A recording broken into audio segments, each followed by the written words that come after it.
नमस्कार दोस्तों, आप सभी का स्वागत है हमारे इस चैनल पर। क्या आप जानते हैं कि भारत के पास एक ऐसी पैरामिलिट्री फोर्स है जो लगभग 190 साल पुरानी है। जी हां मेरे दोस्तों, असम राइफल्स। लेकिन दुर्भाग्य से इसके सदस्यों को एक बहुत बड़ा अन्याय झेलना पड़ रहा है। लेकिन अभी एक बड़ी खुशखबरी सामने आ रही है। दिल्ली हाईकोर्ट ने एक ऐसा फैसला सुना दिया है जो असम राइफल्स के हजारों सेवानिवृत्त सैनिकों के जीवन में बड़े बदलाव को ला सकता है। तो चलिए जानते हैं कि आखिर क्या है पूरा मामला और कोर्ट ने क्या फैसला सुनाया है।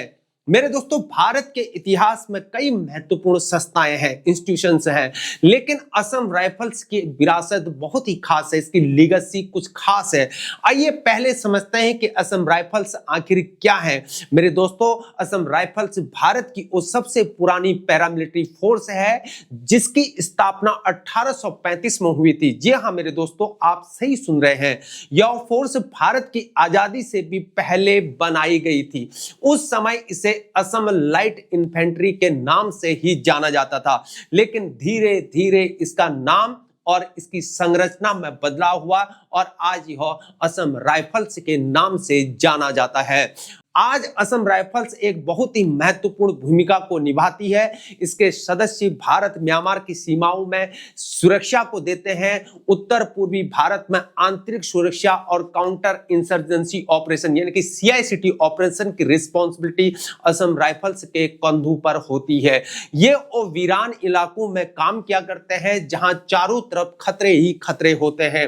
कभी आतंकवाद का खतरा तो कभी तस्करी की समस्या होती है। इतनी कठिन परिस्थितियों में भी ये सेनानी देश की रक्षा के लिए अपनी जान पर खेला करते हैं। इतने महत्वपूर्ण काम करने के बावजूद भी असम राइफल्स के मेंबर्स को एक बहुत बड़ी समस्या का सामना करना पड़ रहा है। वो सामना है वेतन और पेंशन का भेदभाव, सैलरी एंड पेंशन में डिस्क्रिमिनेशन।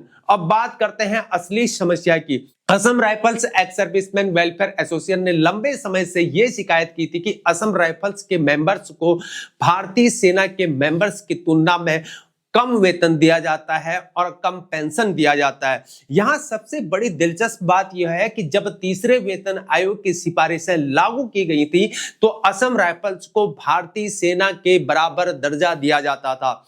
इसका मतलब यह है कि पहले असम राइफल्स के जो मेंबर्स थे उन्हें सेना के सदस्यों के जितना वेतन और पेंशन मिला करता था।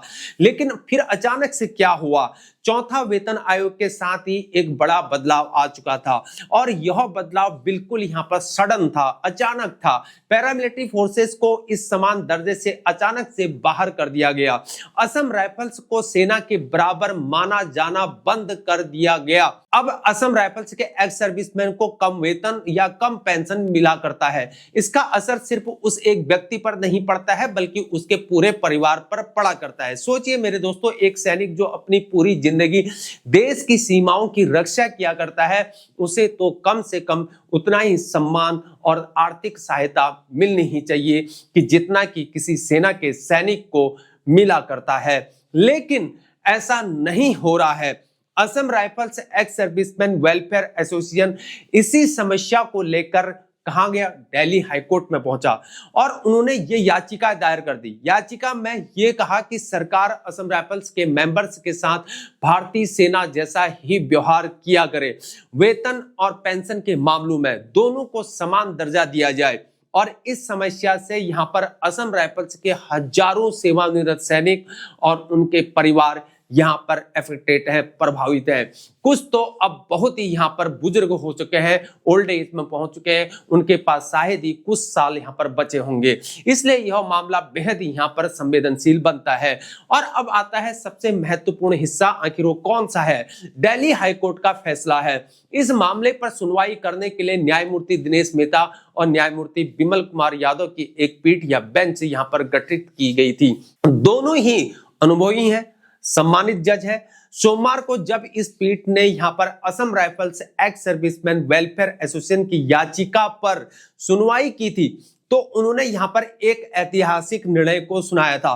पहला आदेश क्या था उसको जान लेते थे। वो था मेरे दोस्तों, कोर्ट ने केंद्र सरकार को 3 महीने के अंदर यहां पर असम राइफल्स और भारतीय सेना के बीच वेतन और पेंशन की समानता के मुद्दे पर एक निर्णय लेना है। और दूसरा आदेश को जानते हैं कि आखिर दूसरा आदेश क्या है। मेरे दोस्तों, दूसरा आदेश है Assam rifles ex serviceman welfare association को एक विस्तृत प्रतिवेदन को तैयार करना है और इस प्रतिवेदन में असम राइफल्स और भारतीय सेना के बीच वेतन और पेंशन लाभों के सभी अंतरों को यहां पर स्पष्ट रूप से हाईलाइट किया जाएगा। अब जानते हैं कि आखिर तीसरा आदेश क्या है। मेरे दोस्तों, तीसरा आदेश है एसोसिएशन को यह प्रतिवेदन सरकार के सामने प्रस्तुत करना है, फिर सरकार को इस प्रतिवेदन पर विचार करके 3 महीने के अंदर अपना डिसीजन देना होगा। और न्यायालय ने अपने फैसले में एक बहुत ही महत्वपूर्ण बात यहां पर कही है। कोर्ट ने यह कहा है कि जब तीसरे वेतन आयोग की सिफारिशें लागू की गई थी तो असम राइफल्स को सेना के बराबर दर्जा दिया गया था। मोस्ट इंपोर्टेंट थिंग, इसका मतलब यह है कि कानूनी दृष्टि से इसकी समानता का पहले से ही यहां पर आधार मौजूद है। और कोर्ट के अकॉर्डिंग चौथे वेतन आयोग में यह बदलाव अचानक से हुआ, सडन हुआ और अन्याय संगत था। अब सवाल यहां पर सिर्फ यह है कि क्या सरकार इसे फिर से यहां पर सुधार कर सकती है या नहीं। यह फैसला यहां पर बहुत ही महत्वपूर्ण है क्योंकि कोर्ट ने सरकार को एक यहां पर समय सीमा को दिया हुआ है। अब सरकार यहां पर अनिश्चित भविष्य में नहीं बल्कि 3 महीने के अंदर निर्णय सरकार को लेना होगा। यह बेहद ही महत्वपूर्ण है क्योंकि इन सेवानिवृत्त सैनिकों का समय यहां पर सीमित है। अब यहां पर सवाल यह है कि इस फैसले का व्यवहारिक असर आखिर क्या होगा। मेरे दोस्तों, अगर सरकार असम राइफल्स को भारतीय सेना के बराबर अगर वेतन और पेंशन देने का डिसीजन ले लेती है तो यह यहां पर हजारों परिवारों के जीवन में एक बहुत बड़ा बदलाव को लेकर आएगा। और सबसे पहले सेवानिवृत्त असम राइफल्स सैनिकों को यहां पर प्रति माह अधिक पेंशन मिला करेगी। इसका मतलब यह है कि उनकी जो बुनियादी जरूरतें हैं जैसे कि खाना, रहना या दवा या अधिक आसानी से यहां पर पूरी हो सकेंगी। और दूसरा, उनके बच्चों को की जो शिक्षा होती है उस पर अधिक खर्च करने का अवसर भी मिल पाएगा। और तीसरा, उनके स्वास्थ्य सेवाओं में सुधार भी हो पाएगा क्योंकि वे यहां पर बेहतर इलाज का खर्च भी उठा सकेंगे। और चौथा क्या हो सकता है, यह एक सबसे इंपॉर्टेंट है, वो है मनोवैज्ञानिक लाभ। मतलब मनोवैज्ञानिक लाभ देगा, उन्हें एक सामाजिक सम्मान मिलेगा, उन्हें सेना के सदस्यों के बराबर माना जाएगा। लेकिन अगर सरकार इसे लेकर कोई यहां पर नेगेटिव फैसले को ले लेती है या फिर 3 महीने के बाद भी कोई डिसीजन नहीं लेती है तो मामला फिर से यहां पर कोर्ट में चला जाएगा।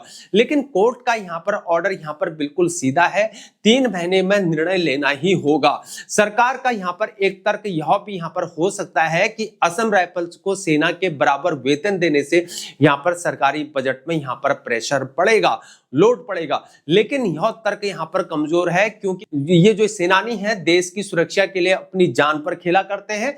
आइए थोड़ा इतिहास में जाते हैं कि मेरे दोस्तों, ताकि आप बेहतर से इसको समझ सकें कि यह भेदभाव आखिर कैसे शुरू हुआ। एक बार फिर से मैं दोहराना चाहूंगा इसको, क्योंकि जब तीसरा वेतन आयोग लागू था तो असम राइफल्स को सेना के साथ यहां पर रखा जाता था और दोनों को बराबर का दर्जा मिला करता था, बराबर का वेतन मिला करता था। और यह बिल्कुल न्यायपूर्ण था क्योंकि दोनों ही भारत की सीमाओं की रक्षा को किया करते थे। लेकिन जब यहां पर चौथा वेतन आयोग आया तो अचानक एक यहां पर बिल्कुल एक बड़ा बदलाव हुआ और तमाम जितने भी पैरामिलिट्री फोर्सेस थे उनको सेना से यहां पर अलग कर दिया गया। असम राइफल्स को भी यहीं पर अलग कर दिया गया। अब उन्हें सेना से कम वेतन और पेंशन यहां पर मिलना शुरू हो गया। सवाल यह है कि यह बदलाव आखिर क्यों किया गया। सबसे इंपॉर्टेंट यह है, कोई स्पष्ट कारण यहां पर दिया ही नहीं गया। सिर्फ यह यहां पर कहा गया कि पैरामिलिट्री फोर्सेस हैं इसलिए उन्हें कम वेतन दिया जाएगा। लगभग 3-4 दशक पहले का यह फैसला आज भी चला आ रहा है और इसकी वजह से यहां पर हजारों सेवानिवृत्त सैनिक आर्थिक कठिनाइयों को झेल रहे हैं। और साथ में यहां पर दिल्ली हाईकोर्ट के इस फैसले का यहां पर यह मतलब है कि कोर्ट को यह समानता का सिद्धांत यहां पर स्वीकार्य है। कोर्ट यह मान के चल रहा है कि अगर तीसरे वेतन आयोग में असम राइफल्स को सेना के बराबर माना गया था तो उसे अब भी उस सम्मान के योग्य ही होना चाहिए था। तो दोस्तों, यह पूरा मामला हमें आखिर क्या सिखाता है। यह मामला हमें एक बहुत बड़ा सवाल को उठाकर लेकर आता है। क्या हम अपने सेनानियों के साथ क्या न्याय कर रहे हैं? क्या जो लोग अपनी जान पर खेला करते हैं उन्हें कम से कम आर्थिक सुरक्षा नहीं मिलनी चाहिए?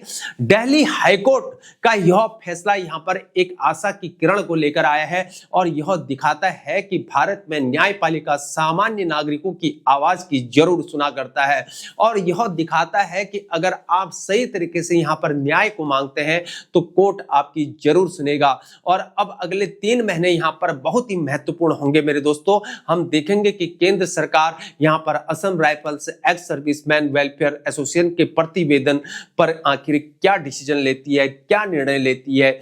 क्या वह असम राइफल्स को सेना के बराबर दर्जा देने को तैयार होगी या नहीं होगी? अगर सरकार यहां पर पॉजिटिव डिसीजन लेती है तो यह सिर्फ असम राइफल्स के लिए ही नहीं बल्कि सभी पैरामिलिट्री फोर्सेस के लिए एक मिसाल बन सकता है मेरे दोस्तों। मोस्ट इंपोर्टेंट थिंग, अन्य पैरामिलिट्री फोर्सेस के सदस्य भी अपने अधिकारों के लिए यहां पर आवाज उठा सकते हैं।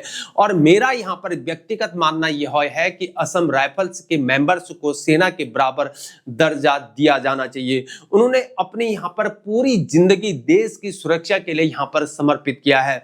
कम से कम अब जब वे सेवानिवृत्त हो गए हैं तो उन्हें अपने बुढ़ापे ओल्ड एज में सिक्योरिटी दी ही जानी चाहिए। यह मामला दोस्तों हमें यह याद दिलाता है कि आमतौर पर भारत में हमारे सैनिकों के बारे में बहुत कम बात हुआ करती है। हमें उन्हें मांग के दिन या देश की चिंता तब करते हैं जब कोई यहां पर हमला होता है, लेकिन बाकी समय वे सीमांत पर भूल जाया करते हैं। यह सही नहीं है मेरे दोस्तों। हमें अपने सेनानियों का सम्मान यहां पर करना ही चाहिए। तो मेरे दोस्तों यह था असम राइफल्स के वेतन और पेंशन के मुद्दों पर दिल्ली हाईकोर्ट का फैसला।